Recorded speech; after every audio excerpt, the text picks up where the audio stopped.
The amber haze of Carthon V's blood-red sun filtered through crystalline spires, casting fractured shadows across Barrett Kane's observation post. He adjusted his scope, focusing on the human garrison below, Haven's Gate, a collection of modular habitats and landing pads that served as the last bulwark against the wild territories beyond the Bloodspine Mountains. 3 weeks stationed at this ridge perch had taught Barrett patience. As a former Special Ops scout reassigned to reconnaissance, he'd learned to embrace solitude. Better the silence of crystal formations than the memories that haunted him, the failed mission that had cost dozens of their lives. Their screams still woke him most nights. He tapped his comm unit. Kane reporting. All quiet at Haven's Gate. Supply transports on schedule. The static that answered was familiar, comforting even. Command rarely bothered to acknowledge routine reports. Barrett's actual objective wasn't Haven's Gate at all. His target lay beyond, the Imperial Supply Depot on Kepler Station. Map enemy supply lines. Identify vulnerabilities. Get out. Haven's Gate was merely his staging point. Rumors had been circulating through the ranks about the Imperial's newest weapon, a biomechanical dragon they called Vorak. The Emerald Death. Barrett had dismissed such tales as soldier superstition until he'd overheard Commander Steele mentioning it in hushed tones. Turned entire battle fleets to slag. The implications chilled him. The garrison below stirred to life as Dawn Patrol assembled in the central courtyard. Barrett noted their positions, their numbers, their routine. Predictable. Vulnerable. That's when he saw it. A flash of movement at the northern perimeter, too fast for human reflexes. Barrett's heart thundered as he tracked it through his scope. A massive shadow rippled across the outpost's walls, followed by the unmistakable screech of metal being torn apart. Haven's Gate erupted into coordinated slaughter. Through his high-powered scope, Barrett watched in horror as sentries fell in arcs of crimson. Turrets exploded before they could rotate toward the threat. And at the center of the carnage strode a figure he'd never seen before. An alien woman, nearly 7 feet tall. Her emerald skin marked with geometric tattoos. Her movements precise and lethal. Behind her, darkness took form, obsidian scales catching the red sunlight, massive wings unfurling to block out the sky. Vorak. The biomechanical dragon wasn't myth after all.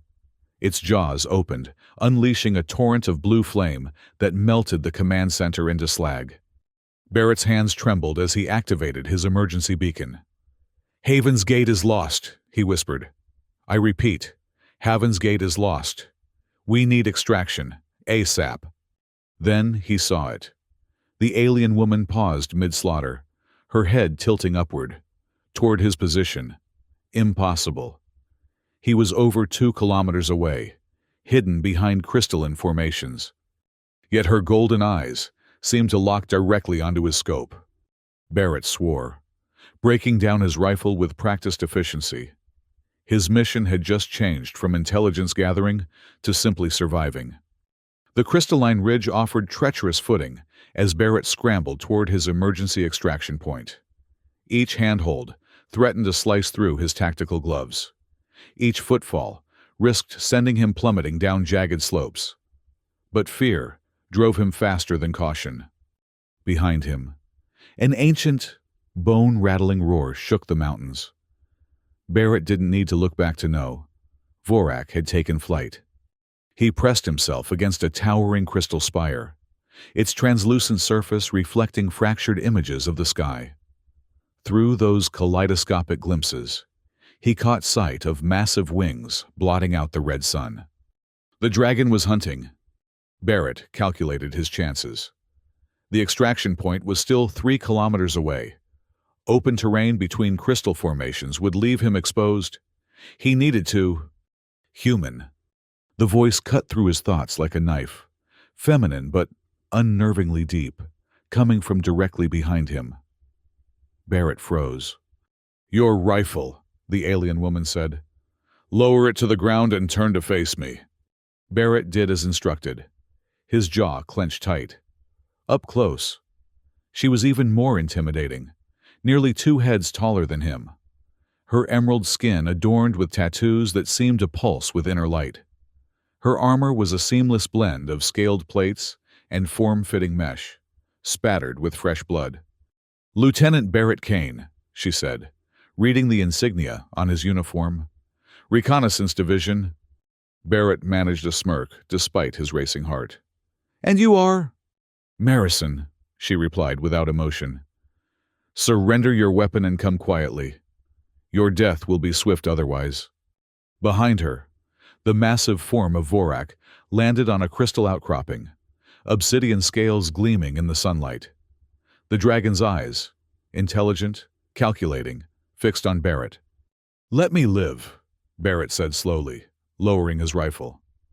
"And I won't pretend that traitor rifle you're holding hasn't been modified to jam Imperial frequencies." He nodded toward her weapon, spotting non-standard components that only someone with his training would recognize. Something flickered across Marison's face. Surprise. Perhaps even respect. She nodded once. "Take him," she commanded. Before Barrett could react, Vorak moved with shocking grace for its size. Massive claws wrapped around Barrett's torso, lifting him effortlessly. Then, to his astonishment, he was placed on the dragon's back, behind ridged scales that formed a natural saddle. Marison mounted in front of him.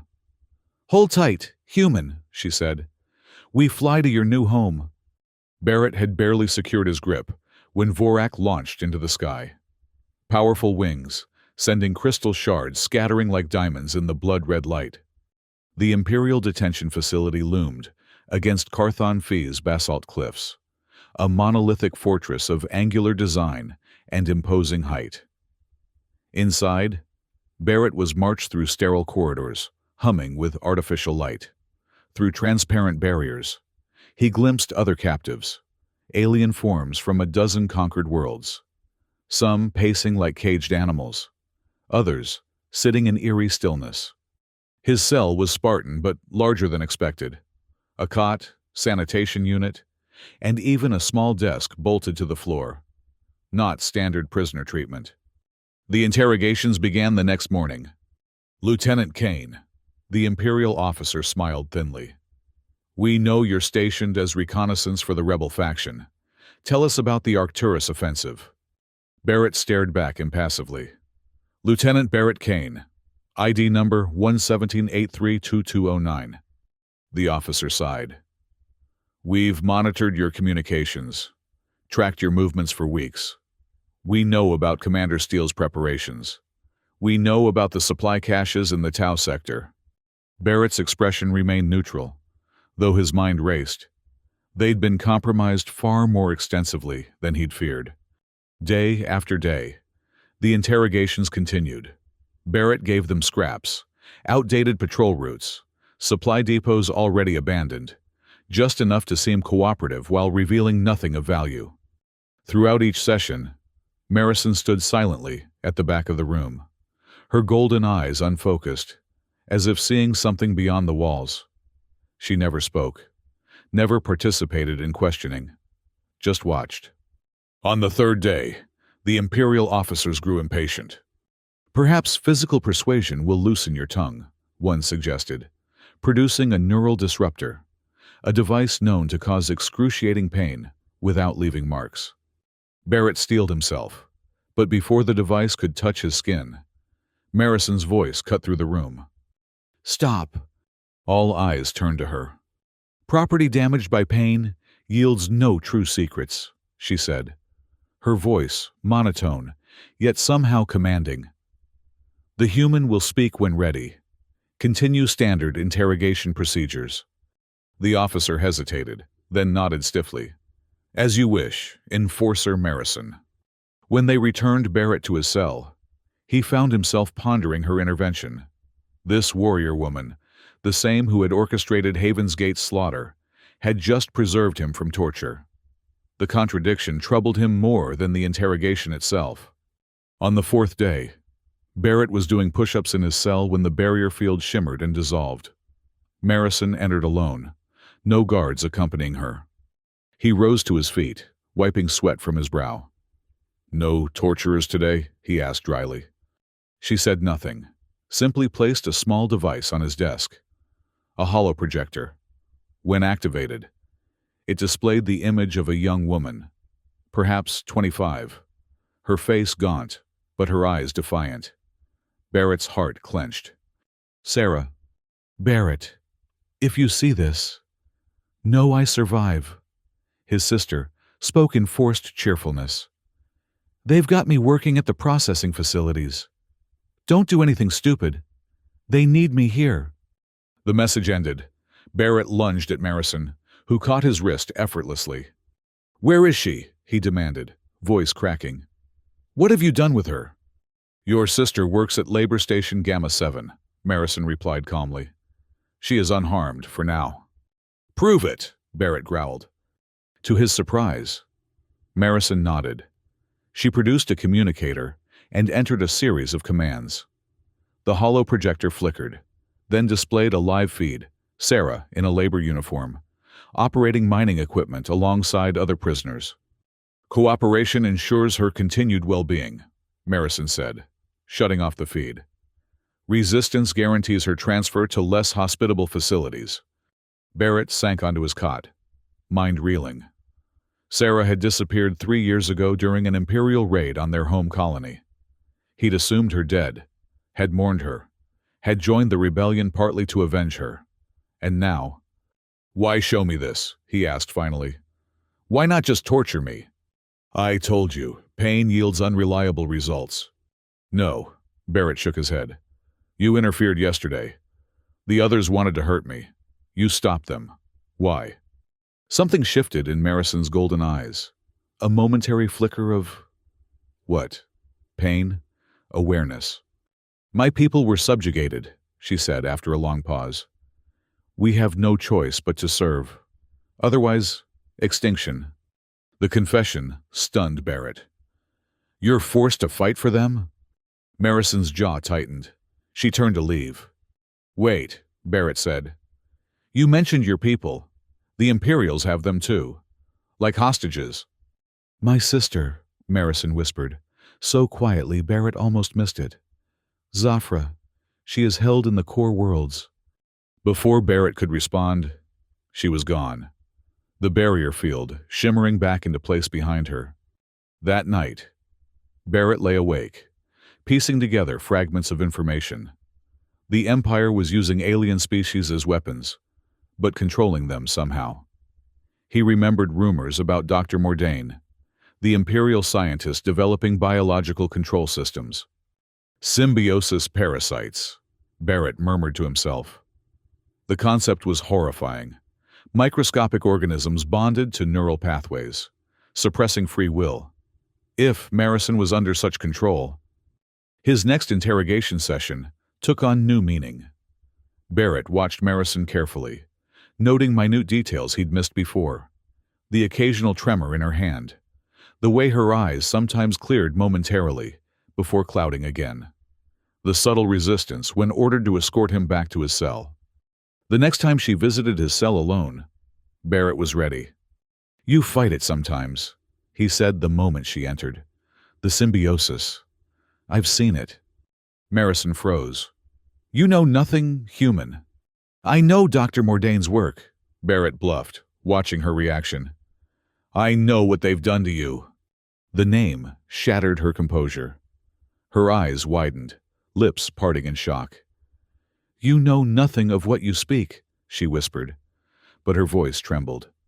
Barrett pressed his advantage. "How long have they controlled you? How many have they forced you to kill?" 7 years, she finally answered, her voice barely audible. 7 years under symbiosis. My sister Zafra is in the core world gulags. If I resist, she dies. If I comply, my people at least survive in name. Tears glistened in her molten gold eyes, an utterly alien expression of grief. "Break that thing, or your sister dies anyway," Barrett said firmly.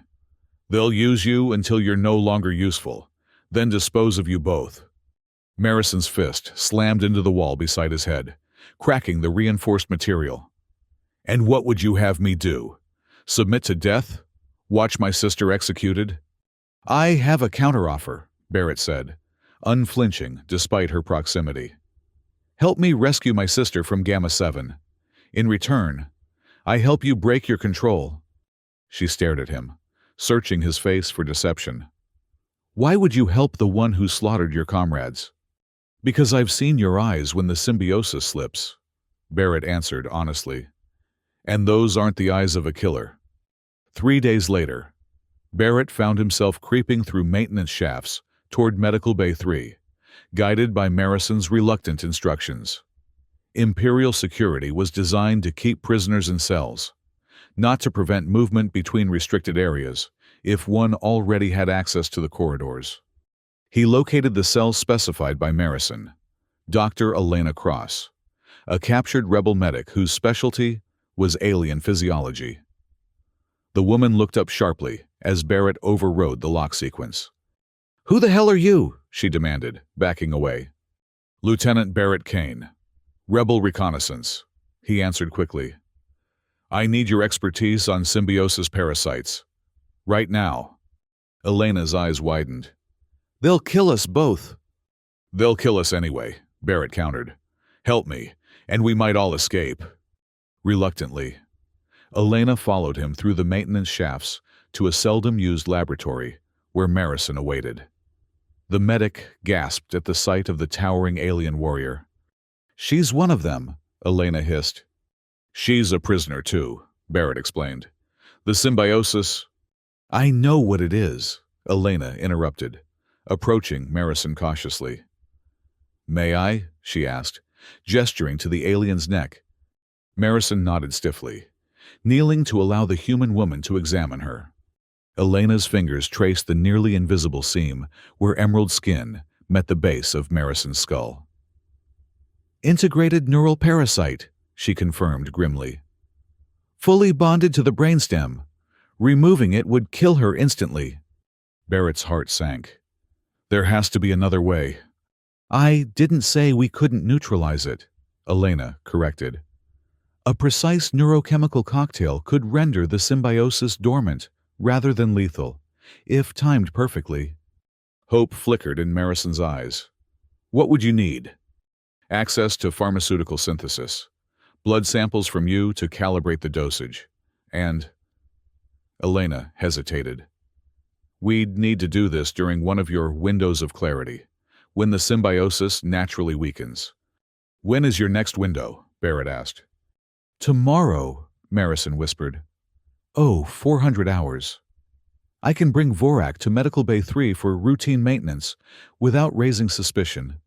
"Vorak?" Elena's eyes widened. "The biomechanical dragon?" "He also suffers under symbiosis," Marison explained. "If he is free, he can protect me when we break my ceremony of control." Barrett frowned. "We should free you first." "No," Marison cut him off. "Vorak first. I would rather die than leave him enslaved." The conviction in her voice silenced further argument. Barrett nodded slowly. "Tomorrow. Then." As Marison prepared to leave, she paused, turning back to Barrett. "The coordinates for Sarah's labor camp," she said, pressing a data chip into his palm. "In case I don't survive tomorrow." Barrett closed his fingers around the chip, his throat tight. "You'll survive," he promised. "We all will." At precisely 400 hours, Barrett hid behind a sliding panel in Medical Bay 3, watching as Marison escorted Vorak into the chamber. The dragon's massive form barely fit through the reinforced doors, his obsidian scales scraping against the frame. 2 guards accompanied them, but remained outside at Marison's insistence. Standard protocol for maintenance procedures. Elena, posing as a duty medic, approached without fear. "We'll begin with the primary subject," she announced loudly for the benefit of any surveillance. Then, in a whisper, "The cocktail is ready. Are you prepared?" Marison nodded almost imperceptibly. "Vorak first," she insisted. Elena produced a specialized injector designed for penetrating the dragon's armored hide. She approached Vorak, who lowered his massive head, intelligent eyes, watching her every move. "The wing membrane," Marison instructed softly. "Between the third and fourth support structures. Thinnest access point." With practiced precision, Elena inserted the injector into Vorak's wing. The dragon's entire body tensed, a low rumble building in his chest. For a heart-stopping moment, Barrett feared the beast would lash out, destroying them all. Then, like a wave breaking, something changed. Vorak's eyes, previously clouded with the same dullness Barrett had observed in Marison, suddenly cleared. The dragon blinked rapidly, shaking his massive head as if waking from a long dream. He turned to Marison, nuzzling her gently, a distinctly non-aggressive gesture that spoke volumes about their true relationship. "Now you," Barrett whispered from his hiding place. Marison sat on the examination table, exposing the base of her skull where the parasite connected. Elena prepared the second dose with trembling hands. "This will hurt," she warned. "Pain is temporary," Marison replied. "Freedom is worth any price." The needle pierced emerald skin. Barrett emerged from hiding, grasping Marison's hand as the chemicals coursed through her system. Her entire body convulsed, golden eyes rolling back. Memories seemed to flood her consciousness. Barrett could see it in her face. The horror of recalling slaughter she'd been forced to commit. The anguish of 7 years lost to control. "Fight it," he whispered urgently. "We're here. You're not alone." Vorak positioned his massive head near Marison, a low, rumbling purr emanating from deep in his chest. The sound seemed to steady her, giving her something to focus on beyond the pain. Suddenly, Marison's eyes flew open, vibrant, clear, fully present in a way Barrett had only glimpsed in fleeting moments before. "I'm free," she gasped, tears streaming down her face. The victory was short-lived. Alarms blared throughout the facility, red emergency lights bathing the medical bay in crimson. "The control signal, it's pinging but getting no response," Elena explained frantically. "They know something's wrong." Barrett drew his stolen sidearm. "How long until they breach?" His answer came in the form of the medical bay doors sliding open, revealing a squad of heavily armed Imperial soldiers. They hesitated only a moment at the sight of Vorak standing protectively over Marison. "Fire!" their commander ordered. Barrett ducked behind an examination table as energy bolts filled the air. Marison, still weak from the procedure, rolled to the floor, seeking cover. Vorak had no such concerns. With savage precision, entirely different from the mindless destruction Barrett had witnessed at Haven's Gate, the dragon lashed out. Claws shredded armor, jaws crushed weapons, and the hands that held them. What had been an elite squad became charred husks in seconds. "We need to move," Barrett urged, helping Marison to her feet. "More will come." "This way," she indicated a service corridor. "Vorak, clear our path." The dragon moved ahead, his bulk somehow navigating the narrow space with unexpected grace. Barrett and Elena supported Marison between them, her strength returning with every step. "We need to get to a terminal," Marison said urgently. "I can access schematics of Kepler Station, shield generators, patrol rotations, everything the rebellion needs." "That wasn't part of the plan," Elena protested. "It is now," Barrett decided. "Where's the nearest secure terminal?" Marison directed them to a command node 2 levels up. Vorak eliminated resistance with terrifying efficiency, no longer a mindless weapon, but a precise guardian. Barrett marveled at the difference. At the terminal, Marison's fingers flew across the interface. "Decades of muscle memory they couldn't erase," she explained grimly as she bypassed security protocols. "Downloading Kepler Station schematics now." Barrett watched the progress bar advance. "Can you access Sarah's release codes from here?" Marison nodded, initiating a secondary search. "Labor Station Gamma 7. Processing." "Here." She downloaded the codes to Barrett's comm unit. Your sister will be free soon. So will yours, Barrett promised. Marison completed the data transfer, transmitting the strategic intelligence to a hidden rebel network in the asteroid field surrounding Carthon Phi. Done, she announced. Let's go. They fought their way to an external landing pad, the facility now in full lockdown. Waves of guards attempted to cut them off, but the combination of Barrett's tactical expertise, Elena's knowledge of Imperial medical protocols, and Vorak's raw power proved unstoppable. A stolen rebel shuttle appeared on the horizon, Barrett's emergency extraction protocol finally activated. As it touched down, Imperial reinforcements poured onto the landing pad. Go! Barrett shouted to Elena, providing covering fire as she sprinted aboard. Marison and Vorak guarded their flank, the dragon's flames creating a wall of blue fire between them and their pursuers. As Barrett prepared to board, he turned back, firing a final shot at the Imperial commander. Tell Commander Steele success, he called out defiantly. Intelligence is en route. We'll see you soon. The shuttle doors sealed behind them, engines roaring to life as they soared toward the stars and the promise of freedom. In the asteroid-riddled expanse that served as the Rebel Coalition's hidden base, Marison stood before assembled commanders in the war room. Her towering form drew wary glances, but her intel commanded respect. Kepler Station's shield vulnerability lies here, she indicated on the holographic display. Power conduits run through a maintenance corridor beneath the main generator array. Destroy these junction nodes, and the entire grid collapses. Commander Steele studied the schematic with narrowed eyes. Patrol patterns? Static defense platforms rotate on 15-minute cycles, Marison explained.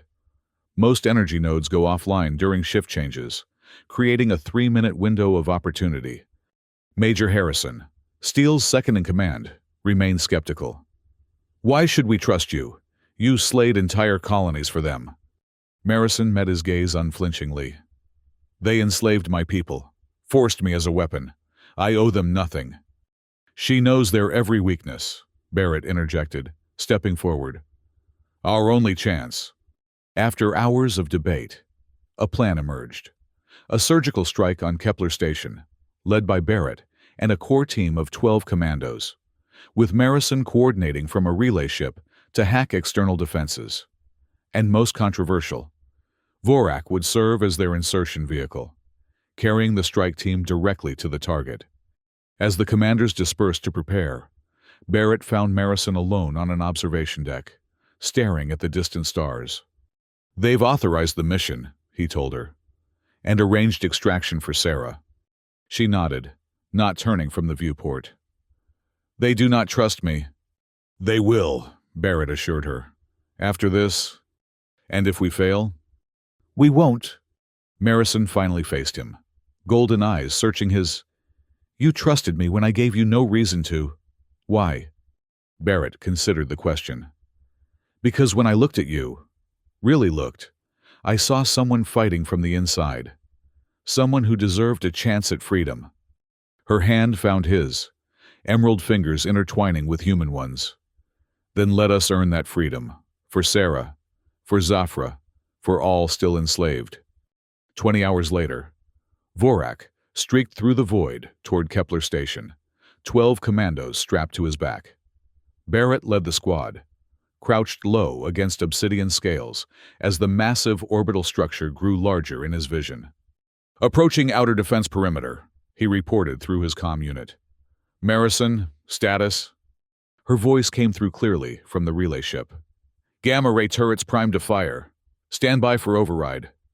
Moments later, key weapon arrays powered down, creating a temporary blind spot in the station's defenses. Vorak accelerated through the gap, wings tucked tight against his body. Secondary batteries still active, Marison warned.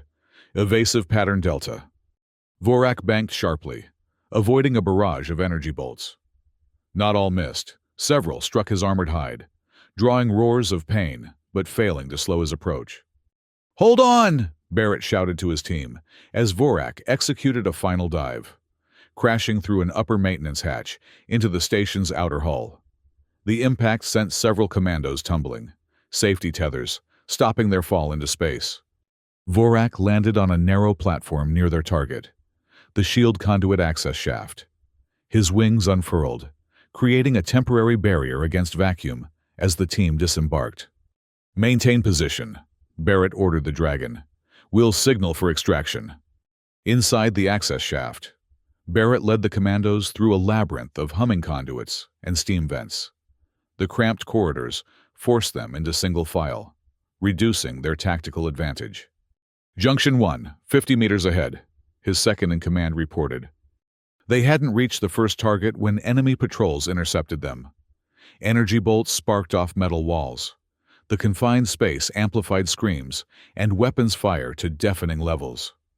"Push through!" Barrett shouted, returning fire while advancing steadily toward the junction. Two of his team fell, their bodies slumping against corridor walls. Barrett personally set charges on the first junction node, fingers working with practiced efficiency, despite the firefight raging around him. "Charges set. Fall back 20 meters. The explosion rocked the entire shaft, sending tremors through the station's infrastructure. One down, one to go.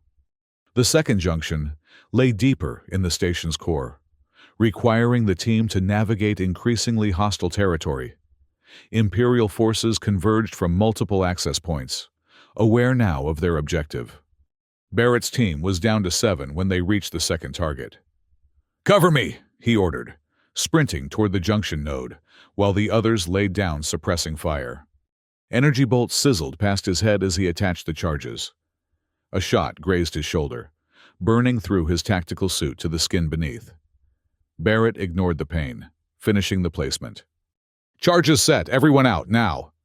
They retreated toward the extraction point, pursued by waves of Imperial soldiers. 3 more commandos fell, covering their escape. Barrett, along with his remaining 3 team members, reached the access platform where Vorak waited. The Dragon's scales bore new scorch marks, evidence of battles fought during their absence. "Vorak, extraction!" Barrett shouted as they remounted. Before the Dragon could launch, the charges detonated. The station lights flickered, then died.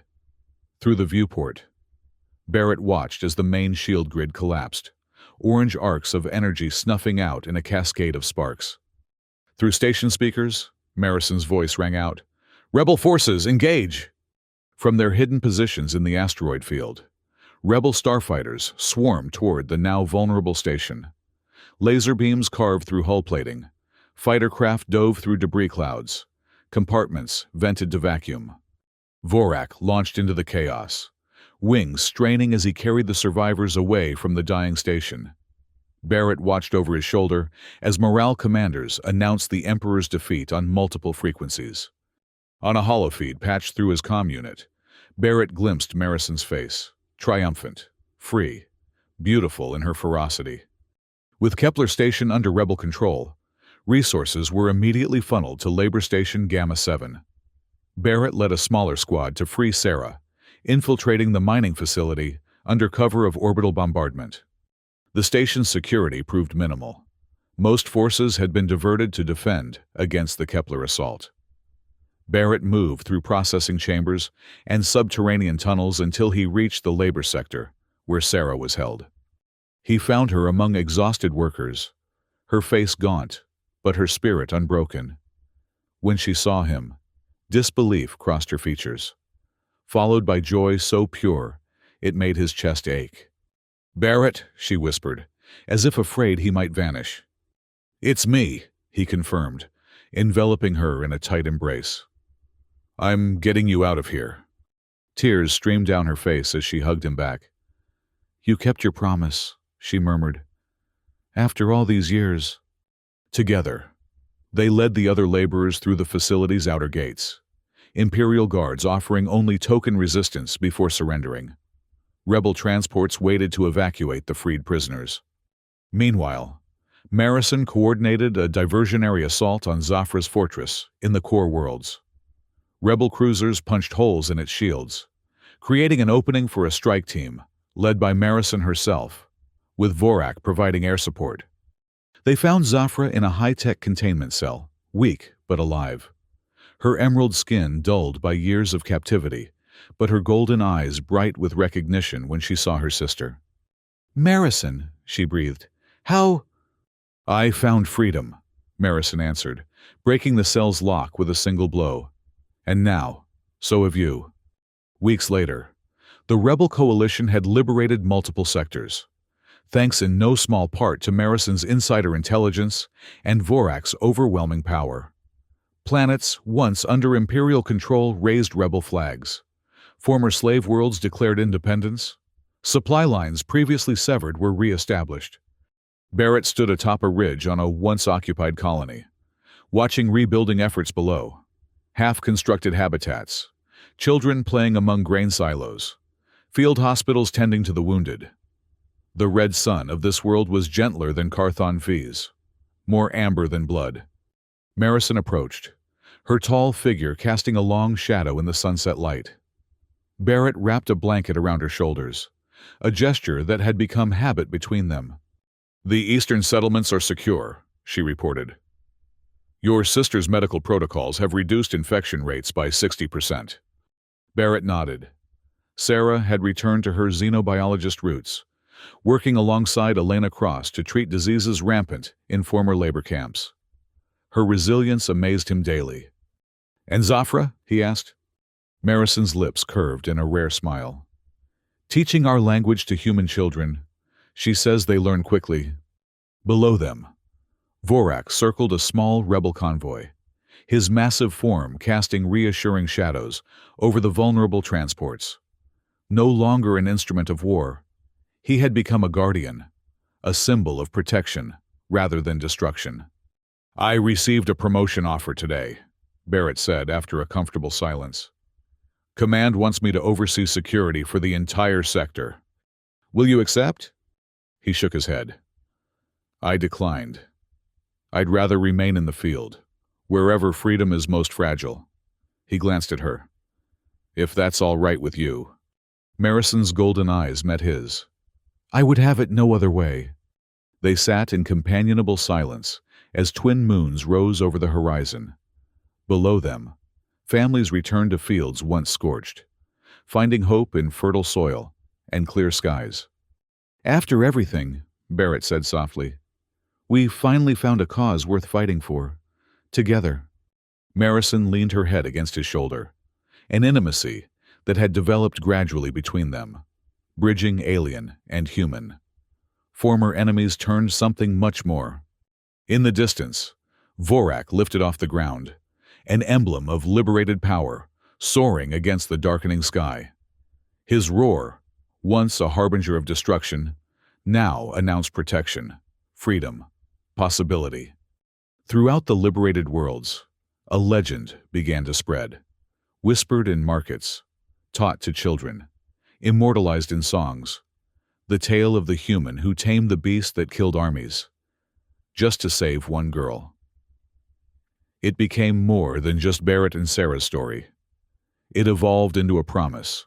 No matter how small the spark, hope could ignite rebellion. No matter how great the tyranny, compassion could overcome control. And in quiet moments, when Barrett caught Marison's gaze across a planning table or battlefield, he knew they had found something neither had expected in war's chaos. Not just purpose or freedom, but belonging. For Marison, who had lost 7 years to symbiosis, each moment of clear thought was precious. The ability to choose, to protect rather than destroy, to love rather than obey, was a gift she cherished daily. Her bond with Barrett transcended their differences, proving that understanding could flourish in the most unlikely circumstances. Together with Vorak, they continued their mission, dismantling imperial strongholds, freeing enslaved populations, building a coalition that valued all sentient beings. The path was dangerous, littered with setbacks and sacrifices, but they walked it willingly, side by side, hand in hand, determined to create a future where no one suffered under another's control. And on nights when the stars shone particularly bright, Barrett would find Marison gazing upward, her expression peaceful. "What are you thinking?" he'd ask. That freedom, she would answer, tastes sweeter than I ever imagined. He couldn't argue with that. Freedom, hard-won, fragile, beautiful freedom, was worth every battle, every scar, every moment of doubt. It was worth crossing enemy lines, forming impossible alliances, and believing that even the most fearsome weapon could choose compassion over destruction. It was worth everything. Barrett Kane, the scout who had once trusted only his rifle and instincts, now trusted something far more powerful. The knowledge that true strength came not from domination, but from liberation. Not from fear, but from love. And as for Marison, the warrior who had been forced to kill armies, she found her redemption not in grand battles, but in small kindnesses, in teaching former enemies to see beyond differences, in helping her people rebuild their culture, in the gentle way she cared for Barrett when old wounds pained him. Their story spread across the stars, a beacon of hope in dark times, the legend of a human who looked at a monster and saw a prisoner instead, of an alien who found the courage to break free, of a dragon who chose loyalty over programming, of a universe where compassion proved stronger than control. And somewhere in that universe, on a ridge above a healing world, Barrett Kane and Marison watched the sunset together, no longer lieutenant and enforcer, no longer human and alien, no longer enemies. Just two souls who had found each other across the stars and refused to let go. It was enough. It was everything.